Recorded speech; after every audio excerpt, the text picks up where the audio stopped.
ഇത് പണാദായമല്ല. സമ്മതമാണ്? പണാദായമല്ല.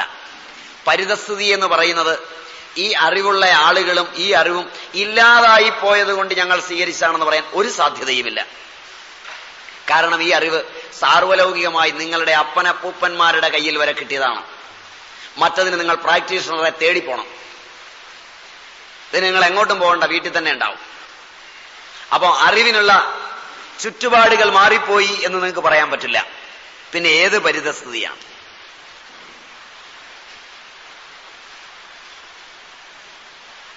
ആഡംബരത്തോടുള്ള ഭ്രമമാണ് പരിതസ്ഥിതി എന്നാണ് അമ്മ ഉദ്ദേശിക്കുന്നതെങ്കിൽ എനിക്ക് സമ്മതമാണ്. എനിക്ക് സമ്മതമാണ്. സ്വന്തം അച്ഛൻ കൃഷിക്കാരനായിരിക്കുമ്പോൾ അവൻ കൃഷി ചെയ്ത് ചോറ് തരികയും അവൻ പാത്രത്തിൽ ചോറ് നിറച്ചുച്ചയ്ക്ക് സ്കൂളിൽ കൊണ്ട് തരികയും ചെയ്താലും അവന്റെ വേഷഭൂഷകൾ കാണുമ്പോൾ അച്ഛനാണെന്ന് പറയാനുള്ള അവജ്ഞ കൊണ്ട് അതിനേക്കാൾ മേനിയുള്ളവനെ അച്ഛനെന്ന് വിളിക്കുന്ന ആഡംബരമാണെന്ന് പറഞ്ഞാൽ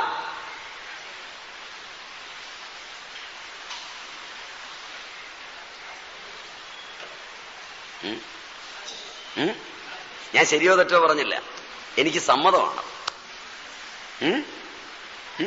അതാ ശരി, സമ്മതം. അമ്മയോട് തന്നെ ഞാൻ ചോദിച്ചതുകൊണ്ടാണ്.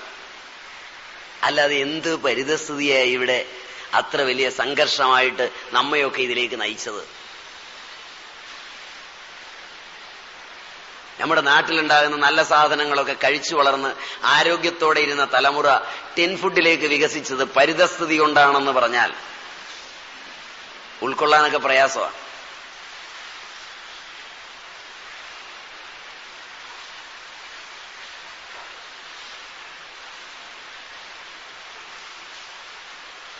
അപ്പൊ നമുക്കിനി മൂന്നാമത്തെ ക്ലോസിലേക്ക് പോവാം. ഇപ്പൊ രണ്ടാമത്തെ ക്ലോസ് ഈ ഉദാഹരണം കൊണ്ട് ഏതാണ്ട് മനസ്സിലായി എന്ന് വിചാരിക്കാം. ഈ ഉദാഹരണത്തോടെ ഏതാണ്ട് മനസ്സിലായി എന്ന് വിചാരിക്കാം. നിങ്ങൾക്ക് മനസ്സിലാവില്ലെന്ന് വിചാരിച്ചാൽ ഈ ഇടയ്ക്കിലെ ഉദാഹരണം പറയുന്നത് ആ ഉദാഹരണം അപകടകരമാണെന്ന് എനിക്കറിയാം. പൂട്ടിന് തേങ്ങ ഇടുന്നത് പോലെ ഇടയ്ക്ക് ഈ ഉദാഹരണം ഇല്ലെങ്കിൽ എനിക്കൊരു സുഖവും വരത്തുമില്ല, അല്ലേ? തേങ്ങയില്ലാത്ത പൂട്ട് വേകുകയല്ലോ, ശരിയല്ലേ? ചില അമ്മമാരാദ്യം പൂട്ടുണ്ടാക്കും, പലരും പറയുന്ന കേട്ട്. അവർ ഈ അരി കുഴച്ചിട്ട് പൂട്ടുകുറ്റിക്കകത്ത് നിറയ്ക്കും, എന്നിട്ട് ആവിക്ക് വെക്കും. ഇത് തള്ളിയാൽ പുറത്തേക്ക് വരത്തുമില്ല, ഇതൊട്ട് വേവുകയില്ലാത്ത പരുവത്തിലാവും. കാരണം ഈ ആവി അടയ്ക്കും. അങ്ങനല്ലേ പാചകം, അല്ലേ? കുറേശ്ശെ പൊടിയിട്ടിട്ട് ഇടയ്ക്ക് തേങ്ങ ഇടണം. ചില അമ്മമാർ ആദ്യമായിട്ട് പൂട്ടുണ്ടാക്കും പുസ്തകം വായിച്ചിട്ട്. അപ്പൊ എന്ത് ചെയ്യുന്ന വെച്ചാൽ ഈ പൂട്ടുകുറ്റിക്കകത്ത് പൂട്ടിന്റെ പൊടി കുത്തി നിറയ്ക്കും. നന്നായിട്ട് ഇരുന്നോട്ടെന്ന് വിചാരിച്ചാ കുത്തി നിറയ്ക്കും, എന്നിട്ട് ആവിക്ക് വെക്കുകയും ചെയ്യും. ഈ ആവി മുകളിലോട്ട് പോവുകയില്ല. അവസാനം ചിലപ്പോൾ ശക്തമായ പ്രഷറിലാണ് വരുന്നതെങ്കിൽ പൂട്ട് തന്നെ ചിലപ്പോൾ ഇങ്ങനെ തെറിച്ചു പോകുന്നു വരും.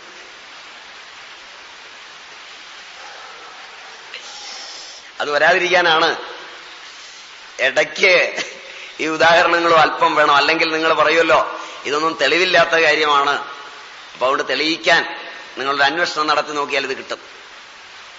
ഇനി 3. അപ്പൊ ഭാവ സ്വഭാവ നിത്യത ഉള്ള ഒന്നു മാത്രമേ ഔഷധ പ്രയോഗ സമർത്ഥം ആവുകയുള്ളൂ. അതില്ലാതെ വന്നതുകൊണ്ടാണ് ആ ചോദ്യം ക്ലിയർ ആയി എന്ന് വിചാരിക്കാം. 3. സ്വഭാവ സംസിദ്ധ ലക്ഷണത്വാ. സ്വഭാവ സംസിദ്ധ. എന്താ ഈ സ്വഭാവ സംസിദ്ധി? രോഗത്തെ പഠിക്കുമ്പോ രോഗിയുടെ മനസ്സ്, രോഗിയുടെ ആത്മാവ്, രോഗിയുടെ ശരീരം, രോഗിയുടെ ഇന്ദ്രിയങ്ങൾ, ഇവയൊക്കെ പഠിക്കേണ്ടി വരും. അപ്പൊ കാരകത്വമുള്ള ആത്മാവിനെയാണ് ആയുർവേദം ആത്മാവ് എന്ന് പറയുന്നത്. വേദാന്ത ശാസ്ത്രത്തിൽ നിന്ന് ലേശം താഴേക്ക് പോരും ആത്മാവ്.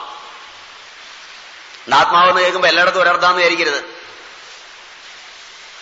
അപ്പൊ ഈ രോഗം വരുന്നവന് അവന്റെ ബുദ്ധി, അവന്റെ മനസ്സ്, അവന്റെ ഇന്ദ്രിയങ്ങൾ, അവന്റെ ആത്മാ, ഇവയിലൊക്കെ പഠനം നടത്തുമ്പോൾ ആരോഗ്യമുള്ളതിൽ നിന്ന് വ്യത്യാസമുണ്ട്. ആരോഗ്യമുണ്ടായിരുന്ന അവന്റെ അവസ്ഥയിൽ നിന്ന് തന്നെ വ്യത്യാസമുണ്ട്.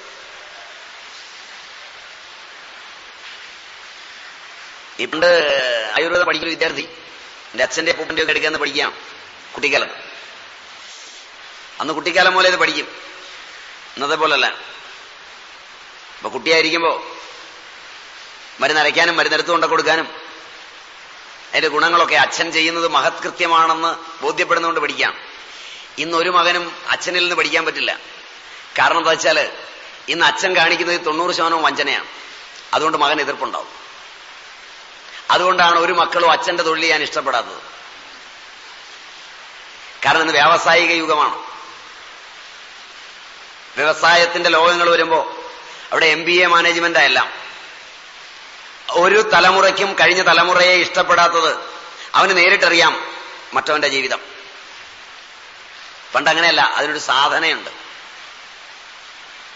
അപ്പൊ അത് അനുഷ്ഠിക്കുന്നത് കണ്ടു വളർന്നൊരു മകനാണ്. അച്ഛൻ പറയുന്നത് കൊണ്ട് സത്യമാണെന്ന് മകൻ വിശ്വസിക്കുന്നത് അച്ഛൻ സത്യമേ പറയുള്ളൂ എന്ന് അവൻ അറിയാവുന്നതുകൊണ്ടാണ്. മനസ്സിലായോന്നറിയില്ല. അച്ഛൻ നാവെടുത്താൽ മറ്റുള്ളവരോട് കള്ളവേ പറയുള്ളൂ എന്ന് തിരിച്ചറിയുന്നവൻ അച്ഛൻ തന്നോടും കള്ളവേ പറയുള്ളൂ എന്ന് വിശ്വസിച്ചാൽ അതിൽ അതിശയോക്തിയില്ല. മനസ്സിലായില്ല? ഇങ്ങനൊന്നും നിങ്ങൾ ചിന്തിക്കാറില്ല. അപ്പൊ അതുകൊണ്ട് ഇത് ഒരറിവും അതുകൊണ്ട് പാരമ്പര്യപ്രോക്തമായി ഇന്നില്ല. ഇന്ന് പിന്നെ മകനെ നിർബന്ധിച്ച് പഠിപ്പിക്കുന്നത്, എടാ ഈ ലാഭം കൊണ്ടാ ജീവിക്കുന്നത്, ഈ ലാഭം നീ എന്നെക്കാൾ മനോഹരമായി കൊണ്ടുപോകണം. അതിന്റെ മഹത്തരങ്ങളാണ് ചരിത്രത്തിലും കാണുന്നത്.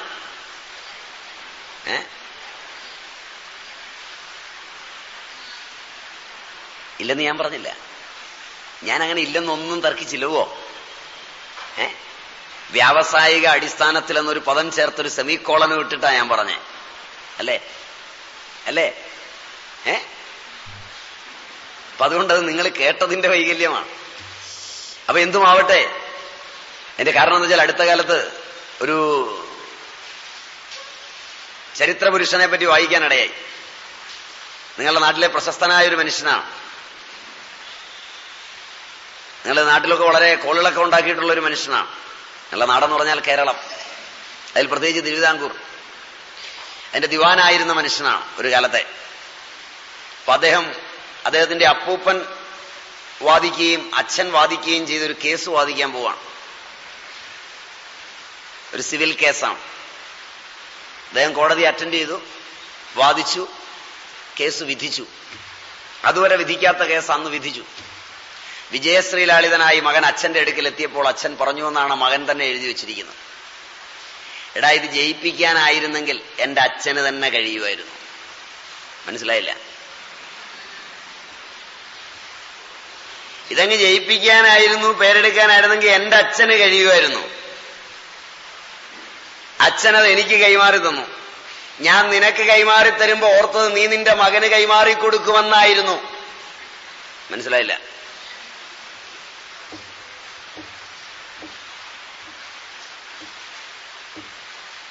ഞാൻ ചരിത്രത്തിൽ നിന്നായി ഉദാഹരണം പറഞ്ഞേ.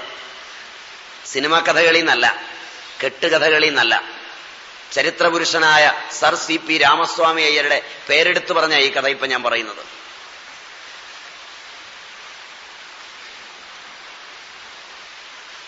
ഇതാണ് ഇന്നത്തെ മാനവൻ. അപ്പൊ ലക്ഷ്യം താൻ കൈകാര്യം ചെയ്യുന്ന ശാസ്ത്രത്തെ വീര്യവത്താക്കി തീർക്കുന്ന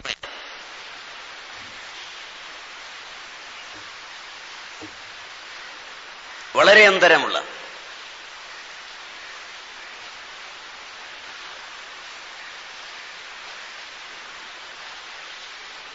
വൈദ്യശാസ്ത്രം അങ്ങനെയായാലോ? വൈദ്യശാസ്ത്രം അങ്ങനെയായാലോ? മറ്റേ സാരമില്ല. വക്കീൽ അങ്ങനെയായാൽ കയ്യിലെ കാശേ പോവുള്ളൂ. വൈദ്യൻ അങ്ങനെയായാലോ? വൈദ്യൻ അങ്ങനെയായാലോ എന്തൊക്കെ പോവും?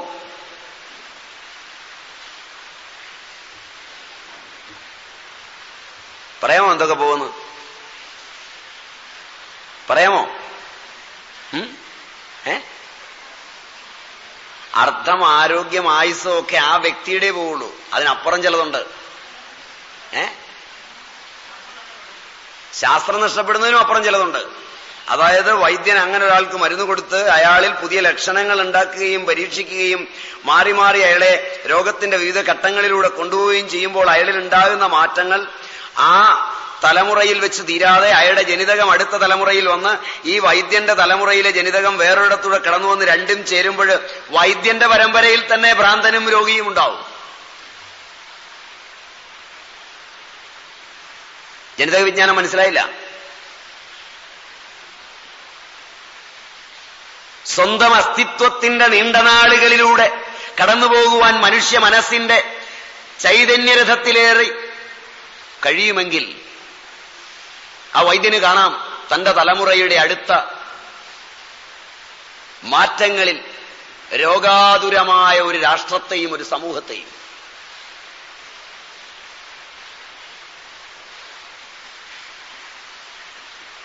ഭീതിതമായ ആ നാളെയെക്കുറിച്ചുള്ള ഞെട്ടലാണ് വൈദ്യന്റെ അന്തരംഗത്തിന്റെ ഉയർച്ചയ്ക്കുള്ള സോപാനം.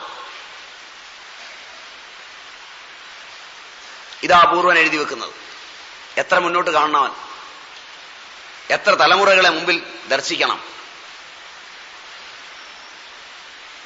സ്വഭാവ സംസിദ്ധ ലക്ഷണത്വാത്. ഒറ്റ പദം, ഒറ്റ വാചകം, അതിനകത്ത് എന്തുമാത്രം ഉണ്ടെന്ന് നോക്കുക. സംസ്കൃത ഭാഷയ്ക്ക് ഇത് പറ്റുള്ളൂ, മറ്റു ഭാഷകൾക്ക് ഇത് പറ്റില്ല. ആചാര്യ വചനത്തിന്റെ വ്യക്തത.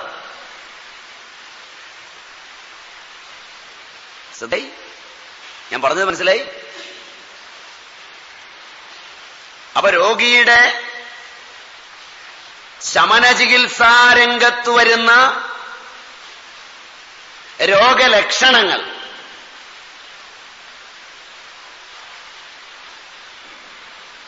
അത് അന്നും ഇന്നും ഒന്നാണ്.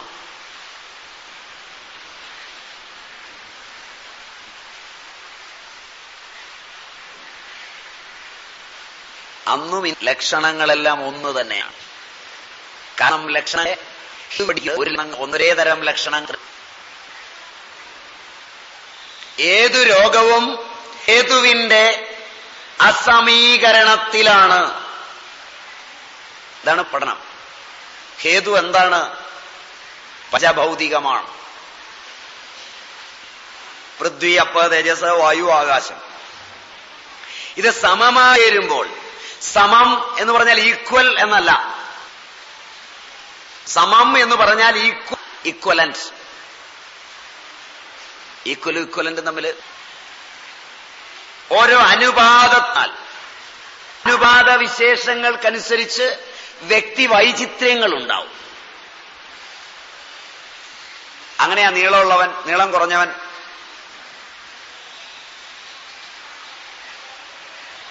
തീപ്പെട്ടിത്തലയുള്ളവൻ, മരപ്പെട്ടിത്തലയുള്ളവൻ എന്നൊക്കെ പറയലേ.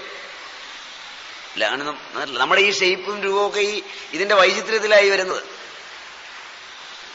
ഉണ്ടാകുന്ന സ്വഭാവങ്ങളുടെ മാറ്റം വരെ ചേർന്ന പൃഥ്വി, തേജോ, വായു, ആകാശങ്ങളുടെ വ്യതിയാനമാണ്. അത് സമീചീനമായിരിക്കുമ്പോൾ ആരോഗ്യമാണ്. പൊക്കം കുറഞ്ഞാലും ആരോഗ്യമുള്ളവനാണ്, പൊക്കം കൂടിയവനാണെങ്കിലും ആരോഗ്യമുള്ളവനാണ്. കറുത്തായിരിക്കുന്നെങ്കിലും നല്ല ആരോഗ്യമാണ്. വെളുത്താണ് അവനിരിക്കുന്നെങ്കിലും മനസ്സിലായില്ല.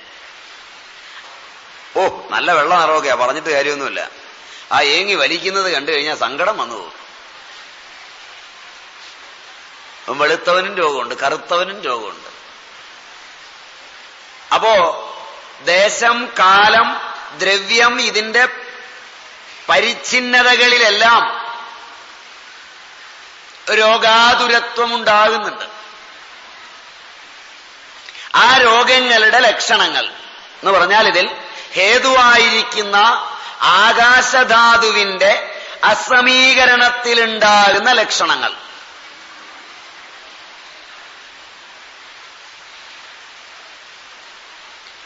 വായുധാതുവിന്റെ അസമീകരണത്തിലുണ്ടാകുന്ന ലക്ഷണങ്ങൾ ചേർത്ത് വാതജ ലക്ഷണങ്ങൾ. പിന്നല്ലാതെ വാദം എന്ന് പറഞ്ഞാൽ കാറ്റ്, ആകാശത്തെ ചേർത്ത് വെച്ച കാറ്റ്. ആകാശം, ആകാശാത് വായു, അത് രണ്ടും കൂടെ ചേർന്ന് വരുമ്പോൾ വാദം. ഈ രണ്ട് ധാതുവിന്റെ വാദവികാരം. വാദവികാരം അനുസരിച്ച് അനേക രോഗങ്ങൾ. വാദം എന്ന് പറഞ്ഞു കഴിഞ്ഞാല് മുട്ടുവേദന, കൈവേദന എന്നൊക്കെ പറയുന്ന വാദമല്ല. വാതജമായിരിക്കുന്ന കഫ, വാതജമായിരിക്കുന്ന ശ്വാസം, വാതജമായിരിക്കുന്ന കാസം, വാതജമായിരിക്കുന്ന അപമാനം, വാതജമായിരിക്കുന്ന പ്രമേഹം, വാതജമായിരിക്കുന്ന നീലാമേഹം, വാതജമായിരിക്കുന്ന ഇങ്ങനെ വാതജമായിരിക്കുന്ന രോഗങ്ങൾ അനേകമുണ്ട്. അഥവാ എല്ലാ രോഗങ്ങളിലും വാതജമായിരിക്കുന്ന ഒരു ഭാഗമുണ്ട്.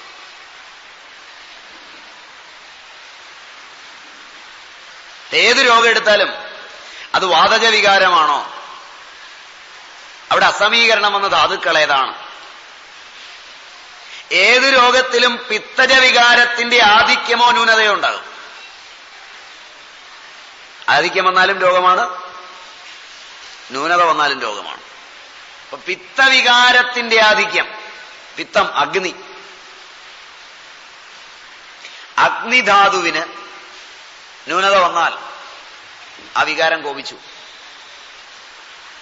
ആധിക്യം വന്നാലും അപ്പൊ പൈത്തിക വികാരം കൊണ്ടുവരുന്നവ.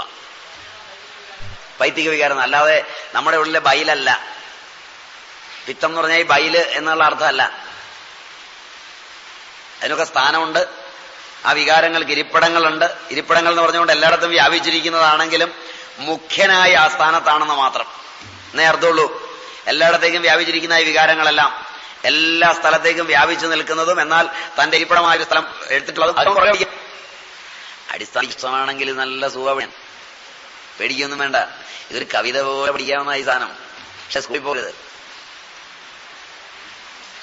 ഇതൊക്കെ കവിത പോലെ പഠിച്ചാലേ പഠിച്ചിട്ട് കാര്യമുള്ളൂ. ഇതൊക്കെ കവിതയാണ്. ഭാരതീയ ദർശനങ്ങൾക്ക് മനോഹരങ്ങളായ കവിതകളാണ്. അത് വടിയെടുത്ത് സ്കൂളിലിരുത്തി രാവിലെ 8 മുതൽ 10 വരെ എന്ന് പറഞ്ഞ് അറ്റൻഡൻസ് രജിസ്റ്ററിൽ മാർക്കും ചെയ്ത് സിലബസിന് കുറെ പുസ്തകങ്ങളും കയ്യിൽ കൊടുത്ത് കളിക്കാൻ പോകേണ്ടവനെയും ക്ഷവരം ചെയ്യാൻ പോകേണ്ടവനെയും ഒക്കെ മാർക്കിന്റെ അടിസ്ഥാനത്തിൽ ഇതിനകത്ത് കയറ്റിയിരുത്തി പഠിപ്പിച്ചാൽ പഠിക്കാവുന്ന അല്ല ഈ സാധനം. മനസ്സിലായില്ല? അച്ഛന് കാശുള്ളതിന്റെ പേരിൽ പഠിക്കാവുന്നതല്ല. അപ്പൂപ്പൻ വലിയ ആളാണെന്നുള്ളതിന്റെ പേരിൽ പഠിക്കാവുന്നതല്ല. ഇത് പഠിക്കാൻ തലയെ വരച്ചിട്ടുണ്ടാവണം. മനസ്സിലായില്ല? ഞാൻ ഇങ്ങനെയൊക്കെ പറയുമ്പോൾ നിങ്ങൾക്ക് ഇഷ്ടപ്പെടുകയില്ല. പക്ഷെ സത്യം അങ്ങനെയൊക്കെ പറഞ്ഞില്ലെങ്കിലും ശരിയാവില്ല. ഇതൊക്കെ മനോഹരമായ കവിതയാണ്. ഇതൊക്കെ പഠിക്കാത്ത ഞാൻ പറയുമ്പോഴിങ്ങനെ എനിക്ക് തോന്നുന്നുവെങ്കിൽ ശരിക്കും എഴുതിയവൻ എന്തായിരിക്കും തോന്നിയിട്ടുണ്ടാവുക? മനസ്സിലായില്ല?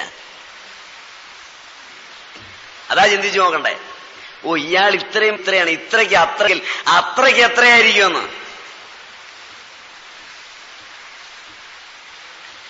അതിലയിപ്പിന്റെ ഗുണം ഇരിക്കുന്നത്. ഇത് ഗംഭീരമായ കവിതയാണ്. കാരണം ശാസ്ത്രം കവിതയായി മാറുന്ന മുഹൂർത്തം, അഥവാ കവിത ശാസ്ത്രമായി പരിണമിക്കുന്ന ഉദാത്തവും ഉത്ഫുല്ലവുമായ മേഖലകളിലേക്ക് പരിണമിച്ചടുക്കുമ്പോൾ അന്തസ്ഥ മണ്ഡലങ്ങളിൽ നിന്ന് രൂപാന്തരപ്പെടുന്ന കവിത, അതാ അറിവ്. അവിടെ സരസ്വതിയൊക്കെ അനർഗളം നൃത്തം വയ്ക്കുന്നതാണ് ആ ആചാര്യന്മാരുടെ നാവിൽ.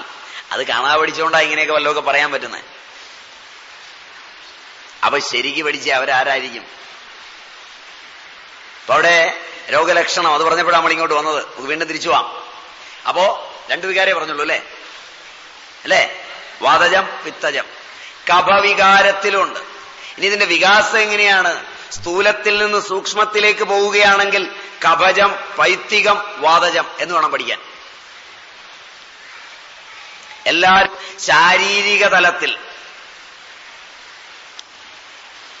ഗീത പഠിച്ചിട്ടുണ്ടെങ്കിൽ വായിച്ചിട്ടുണ്ടെങ്കിൽ അതിൽ പറയും സീതന്തി മമഗാത്രാണി എന്നാ അർജുനൻ പറയുന്നത്. സീതന്തി മമഗാത്രാണി. ഗാത്രാണി, ഗാത്രാണി ബഹുവചനമാണ്. സംസ്കൃതത്തിലെ ഏകവചനം, ദ്വിവചനം, ബഹുവചനം. ബഹുവചനമാ ഉപയോഗിച്ചിരിക്കുന്ന ഗാത്രാണി. എന്റെ ശരീരങ്ങൾ. പഠിപ്പിക്കുമ്പോൾ അഭംഗി വരുമല്ലോ എന്ന് ആചാര്യന്മാരിൽ ചിലരൊക്കെ ഇത് പുതുതായിട്ട് വ്യാഖ്യാനിക്കുമ്പോൾ എഴുതി എന്റെ അവയവങ്ങൾ. കാരണം ഭാരതീയ ദർശനം പഠിക്കാതെ വല്ലതൊക്കെ പഠിച്ചു വ്യാഖ്യാനിക്കുമ്പോൾ വന്ന ഗതികേടാണ്. അർജുനൻ പറഞ്ഞതിന്റെ അർത്ഥം എന്റെ സ്ഥൂല ശരീരവും എന്റെ സൂക്ഷ്മ ശരീരവും എന്റെ കാരണ ശരീരവും തപിക്കുന്നു ഭഗവാനെ, തളരുന്നു ഭഗവാനെ. അപ്പൊ ശരീരം എത്രയാ ഒരാൾക്ക്? 3. ഏതൊക്കെയാണത്? സ്ഥൂലം, സൂക്ഷ്മം, കാരണം. ഏതായി സ്ഥൂല ശരീരം? സ്ഥൂല ശരീരം കിം? ഏതാ എന്റെ സ്ഥൂല ശരീരം? എന്റെ ബാഹ്യ ഇന്ദ്രിയങ്ങളും 10 5 ജ്ഞാനേന്ദ്രിയങ്ങളും 5 കർമ്മേന്ദ്രിയങ്ങളും, കണ്ണ്, മൂക്ക്, ചെവി, ത്വക്ക് മുതലായ 5 ജ്ഞാനേന്ദ്രിയങ്ങളും, കാല്, കയ്യ്, ഉപസ്ഥം, പായു തുടങ്ങിയ കർമ്മേന്ദ്രിയങ്ങളും അടങ്ങുന്ന 10 ഇന്ദ്രിയങ്ങളും, മനസ്സ്, ബുദ്ധി, അഹങ്കാരം, ചിത്തം എന്ന 4 അന്ധക്കരണവും, പ്രാണൻ, അപാനൻ, വ്യാനൻ, ഉദാനൻ, സമാനൻ എന്ന 5 പ്രാണഭാവങ്ങളും അധിഷ്ഠാതാവായിരിക്കുന്ന ഈ സ്ഥൂല ശരീരത്തോട് ചേർന്ന് ഞാൻ ചെയ്യുന്നു, ഞാൻ അനുഭവിക്കുന്നു എന്ന് പറയുന്ന ഈ ശരീരത്തെയാണ് സ്ഥൂലം എന്ന് പറയുന്നത്.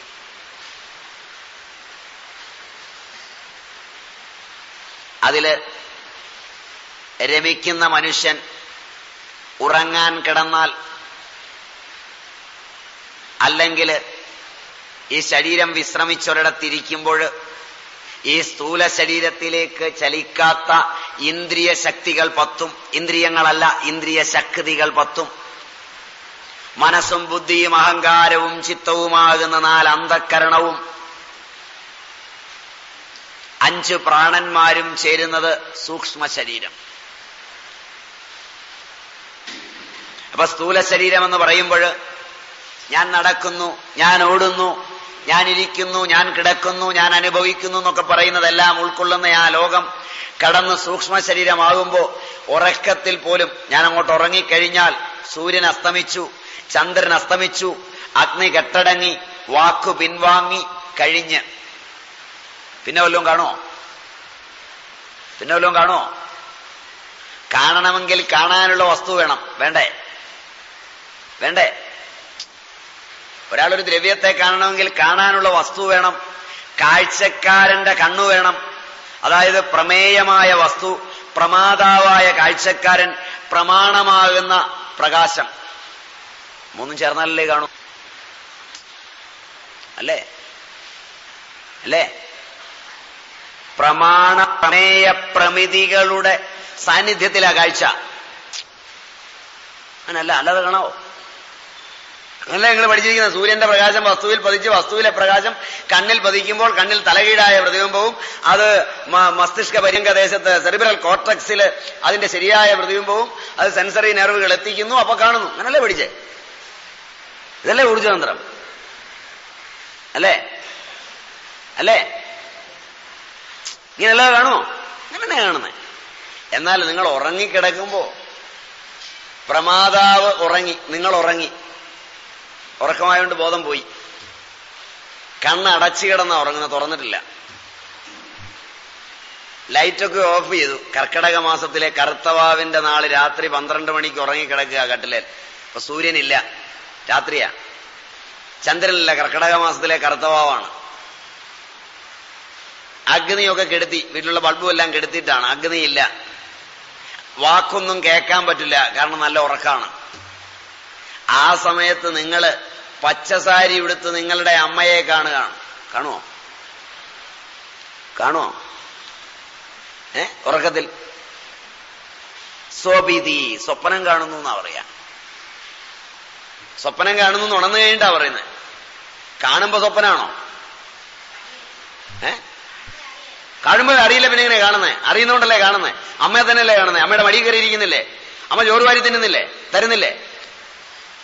ഒപ്പിടുന്ന പിന്നെയാകാം. അതിനിടയ്ക്കൊരു പണിയുണ്ട കൊടുത്തത്, കഷ്ടമായി പോയില്ലേ? അപ്പോ അമ്മ ചോറ് വാരി തിന്നത് ഉണ്ടതാണ്, വയറ് നിറഞ്ഞതാണ്.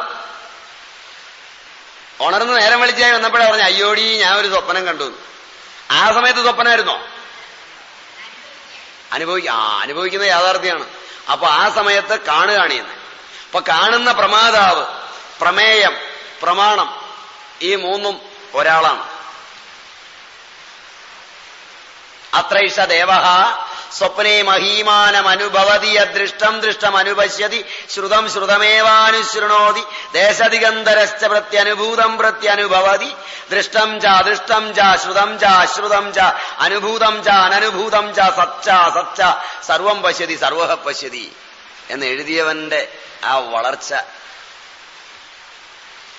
ആലോചിച്ച് നോക്കിയേ.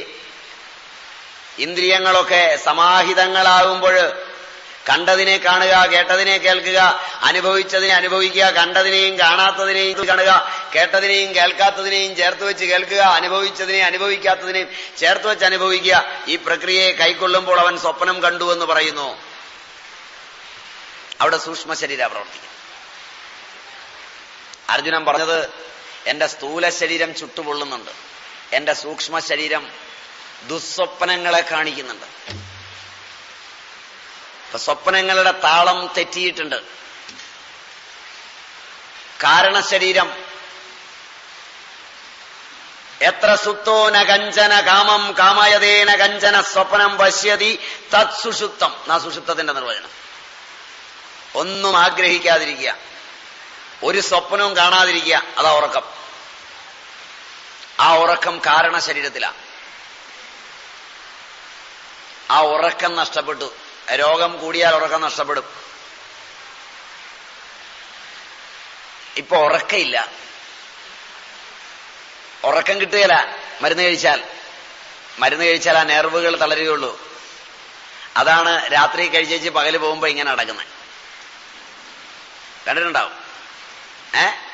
ഉറങ്ങാനൊക്കെ മരുന്നൊക്കെ കഴിച്ചേച്ച് രാത്രി കഴിച്ച് കിടന്ന് ഉറങ്ങി എന്നുള്ള സമാധാനത്തോടുകൂടി എഴുന്നേറ്റ് പകല് നടക്കുമ്പോ അറിയാം ഇവൻ രാത്രി കഴിച്ചത് എന്താണെന്ന്. മനസ്സിലായില്ലേ? ഇല്ലേ? ഏറ്റവും കുറഞ്ഞ ട്രൈക്ക കഴിച്ചവരെ അറിയാം. സാമാന്യന ലിബ്രിയൊക്കെ ആകുമ്പം സാമാന്യം നന്നായി അറിയാം. അപ്പൊ ഉറങ്ങുമായിരുന്നോ?